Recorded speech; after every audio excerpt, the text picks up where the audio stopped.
Okay, so hopefully my slides are sharing. I will get started if that's okay with everybody. My name is Rebecca Griffiths and I'm an educational psychologist working for Suffolk Psychology and Therapeutic Services. I'm newly qualified. I trained with the University of East Anglia, and today I'm going to be presenting my doctoral thesis. Just as a kind of caveat, reducing 40,000 words into a short presentation is quite difficult. So I've tried my best not to bore you with too much detail, but also not to rush through too many things either. If you've got any questions, there's a Q&A box. So if you want to pop those in there, and I'll go look at those at the end and answer some of those, but we'll just get started. Okay, so I thought a good place to start would be with a little bit around what FASD actually is. So FASD stands for Fetal Alcohol Spectrum Disorders. It's historically a kind of broad spectrum, an umbrella term, and it relates to the effects of prenatal alcohol exposure. So that's PAE, which you might see on the slide there. You might have heard terms like alcohol-related birth defects or partial fetal alcohol syndrome.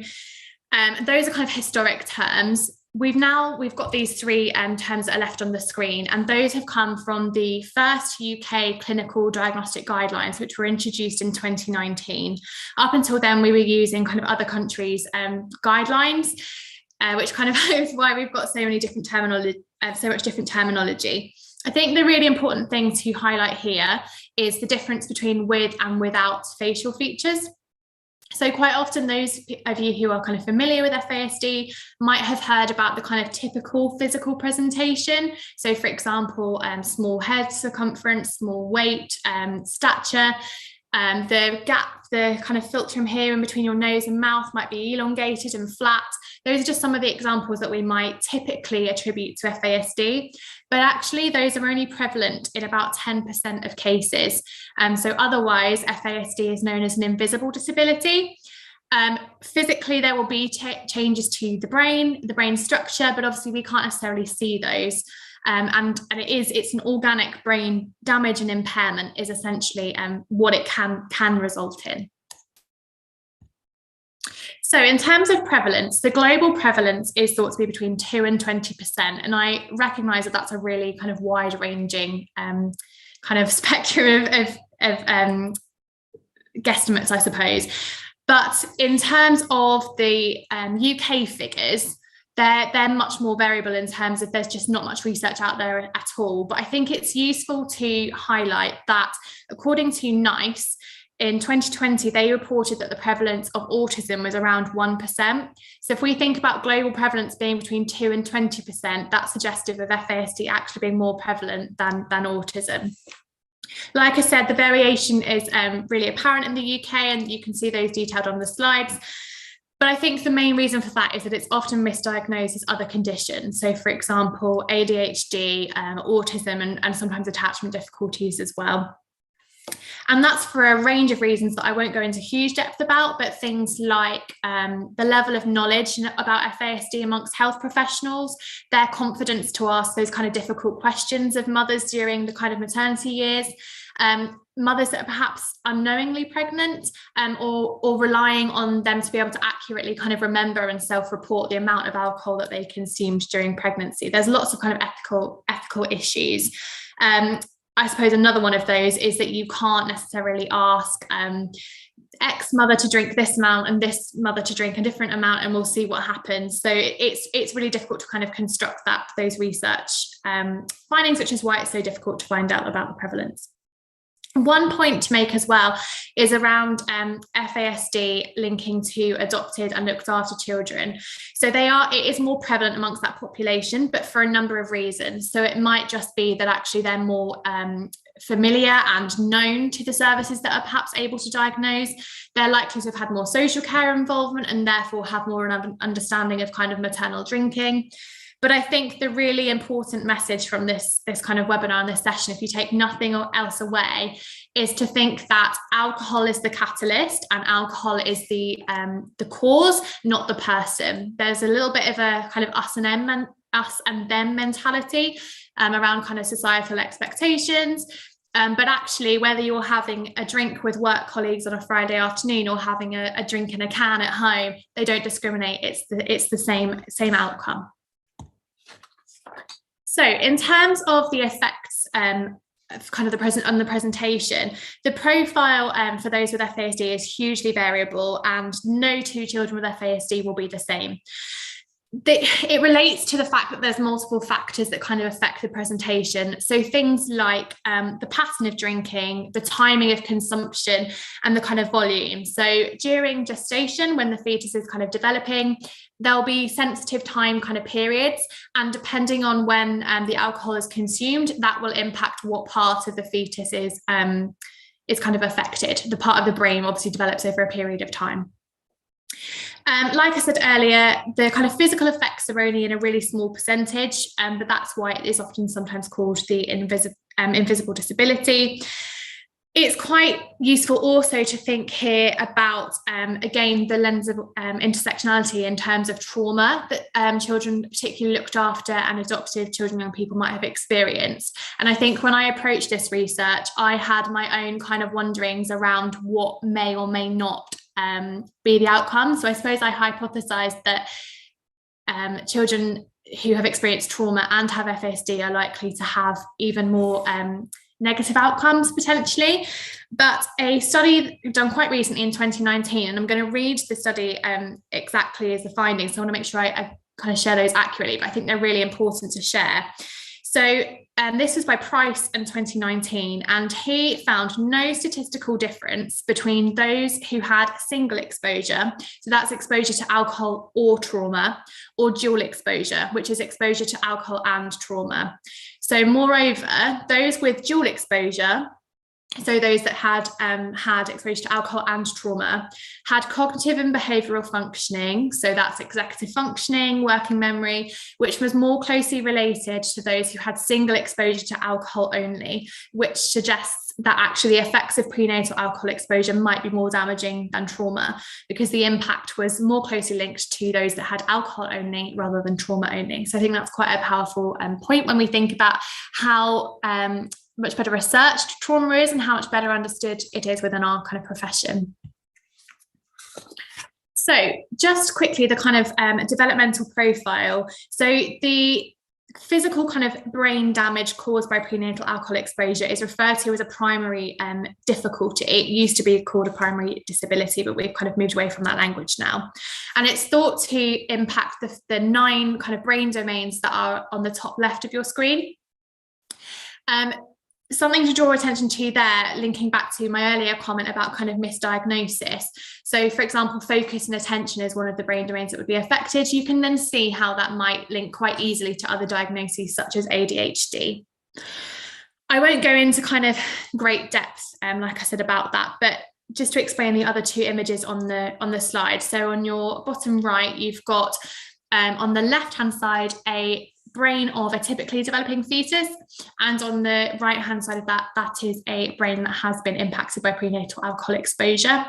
And then in the middle there's a really nice kind of summary image. I'm not sure, hopefully you can see it. It demonstrates the spiky profile that those with FASD have. So they have extreme areas of strength and extreme areas of need.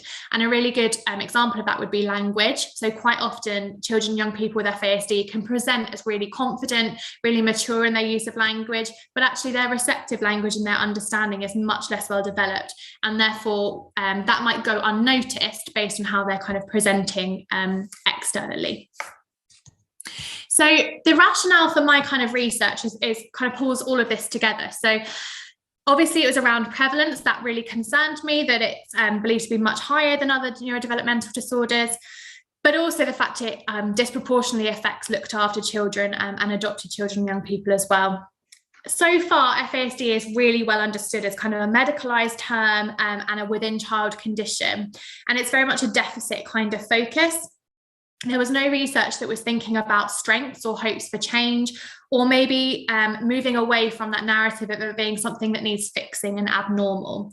So I really wanted to think about it from a kind of systems perspective, and also really identifying what's working well and hopes for change. The research thus far, when I kind of did the literature review, had really emphasised the role that parents were playing in supporting this population in terms of their education. But parents were consistently not really included in research, and also the findings where they had been were really negative around their experiences, but they hadn't ever been given a space to kind of be the primary voice. And also, I suppose the key thing, which linking it back to our profession, was that there was a position paper in 2013 which highlighted that there had been no research up until that point that had explored FASD within the context of educational psychology.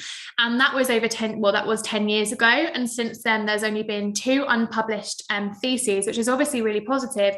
But again, neither of those have looked at the parent voice. So there was a clear kind of avenue for my project. So these are my research questions, and my kind of study aimed really to investigate the parental perceptions of their child's school experience, as well as their own experiences of kind of family-school interaction. And I was also interested to know what the parental perspective was of educational psychologists supporting their children with FASD, and thinking about what role we might be able to take moving forwards. And finally, I really wanted to raise awareness of FASD, so I did that through these 3 kind of research questions. So I won't talk about this for too long, but I was granted ethical approval and then sort of got going. Critical realism was my epistemological and ontological approach. Again, not going to talk about that too much. And because of COVID, all of my interviews were done remotely. They were semi-structured interviews, and via Teams. They lasted for kind of 60 minutes. But I used a solution-oriented interview schedule. So I was really keen to think about maybe some less positive pasts, some more hopeful futures, and then the kind of nuances in between. I really wanted to get a balanced kind of perspective. So my participants, this will just be kind of reading off the slide here. So I recruited adopters or foster carers whose children had a confirmed diagnosis of FASD. They needed to be aged between 5 and 16 and educated in the Eastern region. They were recruited through a regional centre which offers kind of post-diagnostic support as well as assessment and diagnosis. And I ended up recruiting 8 adopters and 1 foster carer. The children of these participants were aged between 9 and 16, and they had all been adopted before the age of 2, with the exception of the foster carers who began fostering their child at the age of 5.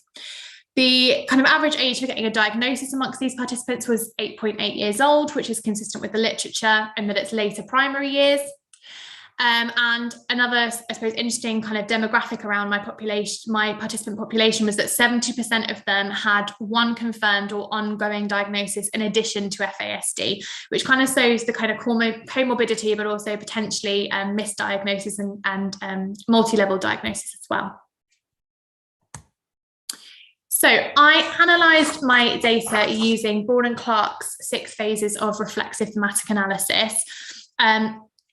The kind of process is on the screen there, and can be kind of referenced, I suppose, if you go directly to Braun and Clark.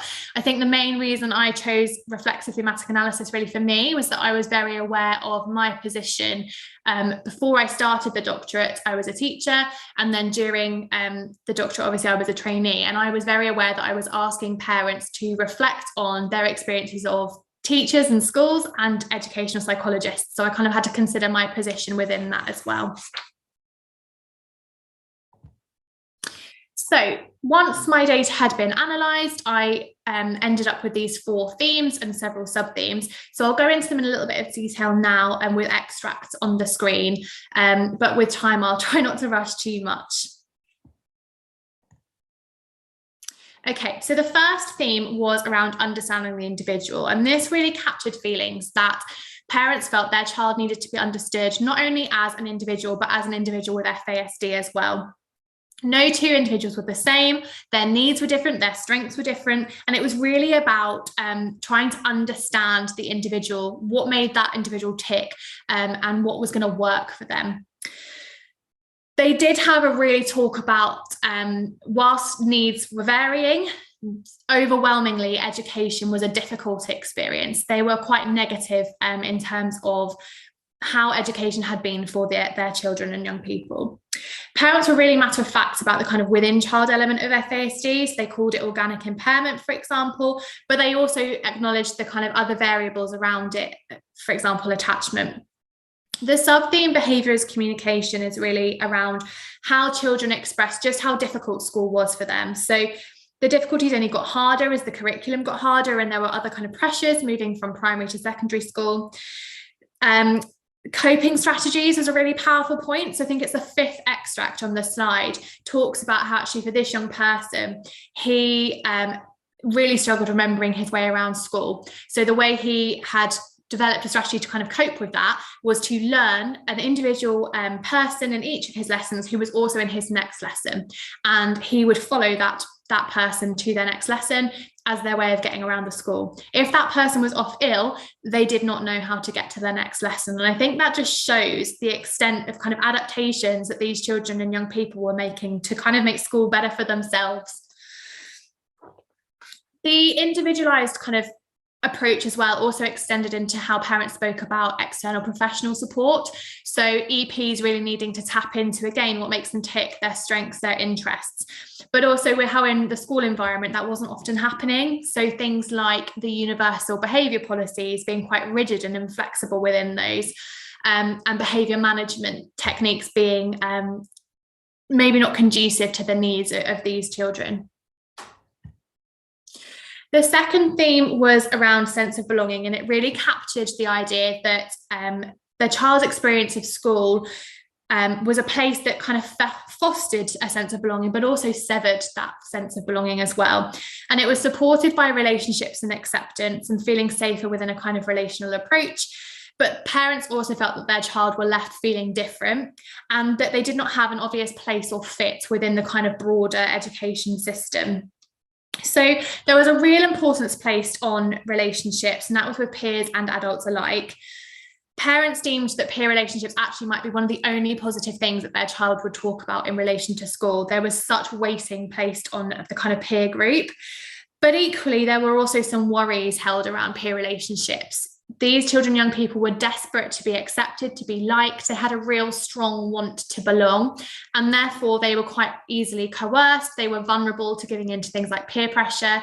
There was lots of experiences of kind of bullying, and maybe some risky behaviours around kind of drug taking and sexualised behaviours that were a concern. A relational approach was really important, and was consistently kind of cited by parents. It was often a criticism actually of the EP involvement.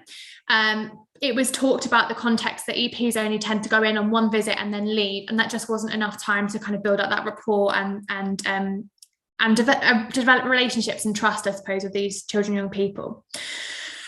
The parents were really aware of their child feeling different in school. Again, receiving support, it might have been well placed, but actually sometimes made them really stand out from the crowd.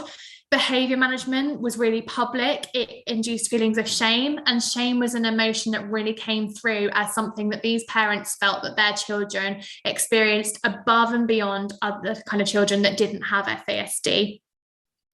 It was mitigated by things like ability groupings and specialist settings, going sort of attending those with children that maybe had similar needs was something that parents said was a benefit, to kind of minimise the impact of feeling different.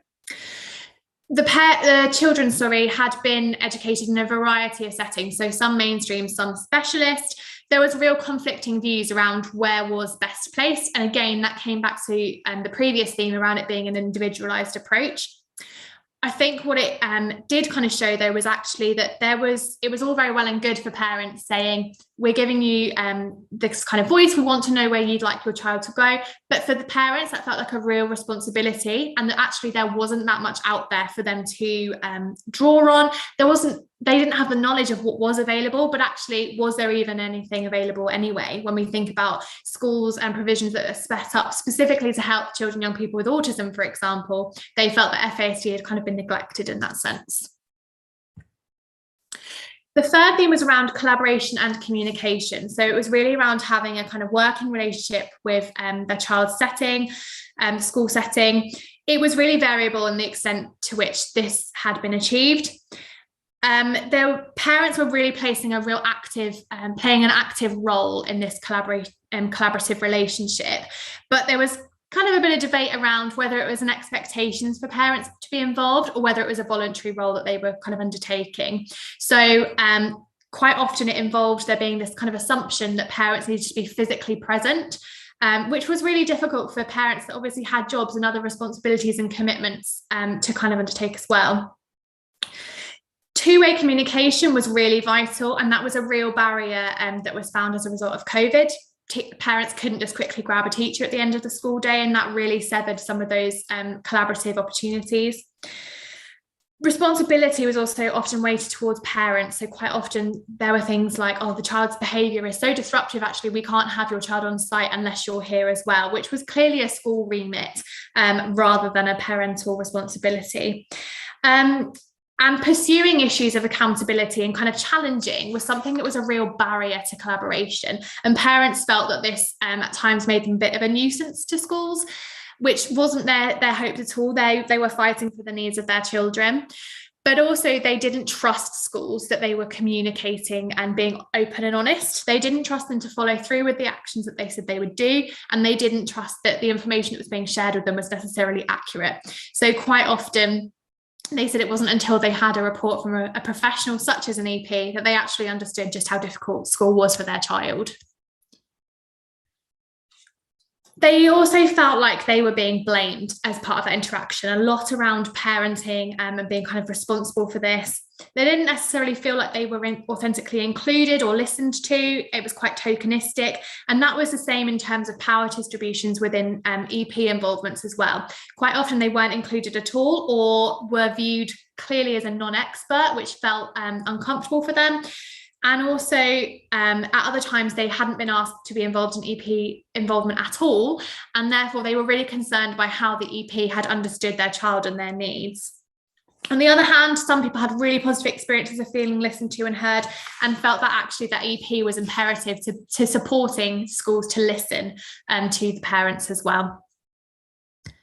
And the final theme is around knowledge and awareness. I'm just aware of time, so I'm going to kind of try and make this as condensed as possible. But essentially, it was around the fact that there's a need for improved knowledge and awareness of FASD. That included educating the educators. They had teachers had unrealistic expectations. There was discrimination. I think one parent spoke about there was another pupil at the school who had a wheelchair, and there were expectations for that pupil in line with their disability, in the sense that you wouldn't expect them to maybe participate in PE in the same way you would make adaptations, and they didn't feel like the same adaptations were being made for their child with their diagnosis, which is essentially brain damage, as we've spoken about as well. Parents felt that the EP involvement was really helpful in providing explanation as to why, and that was because EPs were considered that kind of expert, so they were really useful as well in educating those educators. There was a kind of point around training, absolutely, and a need for training, but it wasn't just around training for Senkos. It was really important for who that training went to. It wasn't just Senkos who were perhaps a little bit more removed from the children. It was more around teachers and teaching assistants and those having direct contact with the child more frequently. Equally, there was a need for EP knowledge to be improved as well, and that was a real concern for parents. And the final ones are more really around the fact that parents started this learning journey themselves with very little knowledge, and over time had found and learnt things themselves, and therefore had kind of become these fountains of knowledge that we weren't necessarily tapping into either as EPs or schools, and that was a real frustration. So as a quick summary of the 3 research questions, how did parents perceive their child's experience at school? Well, it was fragmented, it was challenging, it was more arduous. there were lots of within child factors, but actually primarily it was systemic factors and things that the children, the adults and people around their child could change, and therefore the school system could change and be better. They need to be understood as an individual, the importance of those relationships and a relational approach, thinking about how we improve our knowledge, minimizing blame, judgment, thinking about our behavioural approaches and maybe less public and avoidance of shame, peer relationships, the importance of that, but then also thinking about the challenges that might come along with those, especially as children and young people kind of get older. In terms of the parents' experiences of the family-school interaction, it was effortful. They had to be physically present and available. It was quite often unreciprocated. Parents felt blamed. They had to be advocates. They didn't trust schools. When it was effective communication, it was a positive experience, but there was generally a resistance to the kind of parental contributions and feelings of powerlessness, just watching on as they knew something was going to happen and not feeling like they had any power to kind of change that. In terms of EP support, quite often it was surface level, and I think that came around a lot in relation to EP's kind of knowledge of FASD. But also they did say that they were helpful in kind of shifting narratives, but also offering strategies and suggestions and making recommendations, although they felt they could go further in terms of actually offering support to schools and how to implement that, how to make sure that's actually happening. And I suppose a little bit of accountability there as well. And again, there's something around EPs thinking about the expert, non-expert, and kind of valuing the parental expertise that they are bringing. There are obviously some limitations to my research, as with every research, and just kind of some future research directions to kind of raise as well. So masking was talked about. I don't think I touched about that much, but historically we've kind of talked about masking in terms of the context of autism. Perhaps it's a little different in FASD. I think that's something for future research to look at. School non-attendance. For this population, it's often talked about truancy and as a choice, and maybe it's actually more around a form of communication and behaviour as communication. And parents talked about shame, and also one parent talked about the importance of psychoeducation as kind of developing that sense of belonging. So those are all areas, I think, that were distinct findings that maybe future research could look at. Obviously, I'm aware that I was the researcher. If somebody else researched this, had another position, they may have had another interpretation. I obviously also only spoke to parents, and they were adopted and fostered. They weren't birth parents, so there might have been nuanced experiences there. They had to have had a confirmed diagnosis. There are likely challenges that perhaps I wasn't able to kind of tap into at all within the population I spoke to. Whilst I tried to be solution oriented and really gather those positive experiences, the narrative was primarily negative. And I think that's probably more around the fact that it is so misunderstood and not spoken about and not researched enough, so that we're not yet at that point of being able to really pull on the positives. But there were certainly some areas, and I think, like I said, definitely gaps for future research to explore as well. And just quickly, some implications. They're all kind of there on the slide. I'll just pick out a couple of them. So really a need for improved knowledge and training that really addresses kind of common misconceptions around things like blaming the parents. It's not a result of poor parenting, it's physical brain damage. Work, again, those kind of collaborative relationships, really tapping into that, thinking about behaviour policies. The one I thought was really powerful actually was at the bottom, adaptations from primary school continued into secondary. Quite a lot of parents felt that primary was much more positive and secondary was much more challenging for a number of reasons, like when we think about those relationships. Actually, in secondary school, children have many more teachers, lots of different subjects, and they change each year. That's a lot of transition, a lot of getting to know new people.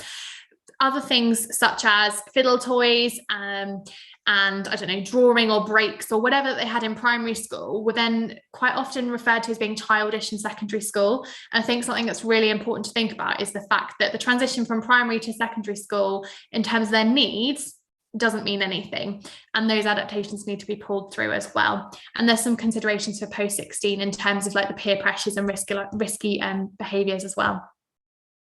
For EPs, again, improved knowledge. I think there's definitely space for CPD. Thinking about how we structure our visits within this population. So can we give more than one visit? Can we just have a quick phone call like we were doing during COVID, when we were very aware that we needed to build that relationship kind of remotely, pulling on some of those strategies for this particular population. Asking difficult questions. We gather developmental histories all the time in our role. We ask about pregnancy, we ask around early childhood. If we start asking those questions and kind of just have the conversation, that's somewhere where we can have an impact and maybe start finding those little missing pieces of the jigsaw. I think also thinking about how we might be able to use it in our kind of skill set. So things like functional behaviour analysis, using VIG and VERP, so video interactive guidance and video enhanced reflective practice. Those are all things that we are using routinely in our practice and could shape the kind of work with this population as well. And just a thought I've had in my mind as well is around the Coventry grid, which we are becoming really familiar with using to kind of move away from, oh, it might not just be autism, perhaps there's attachment difficulties, and thinking that wider lens. Maybe there's room for a third column around FASD as well in there. And there's not so many for parents. I suspect there would have been more if I'd have spoken to other stakeholders as well. But really it's around them needing to develop their confidence and having the self-belief that they are experts. And I suppose that comes from EPs reinforcing that, and school staff as well. And then I suppose just something around thinking about the interactions with schools. They have to advocate and they have to fight. And that was a consistent kind of narrative throughout. It was around that need to push and to fight and advocate and be a necessary irritant, as we often call EPs. But I suppose it was just thinking about maybe how we can manage that to get the best outcomes. And again, that's something that EPs might be well placed to support with. So that is the end of my kind of presentation. I've rushed through it.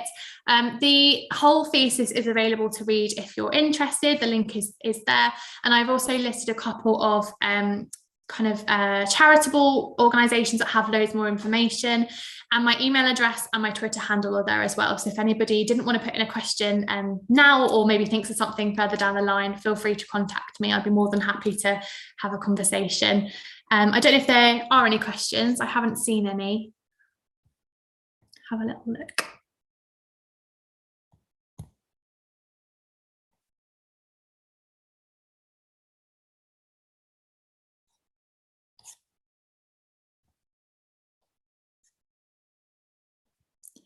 I don't think there's nothing coming through at the moment.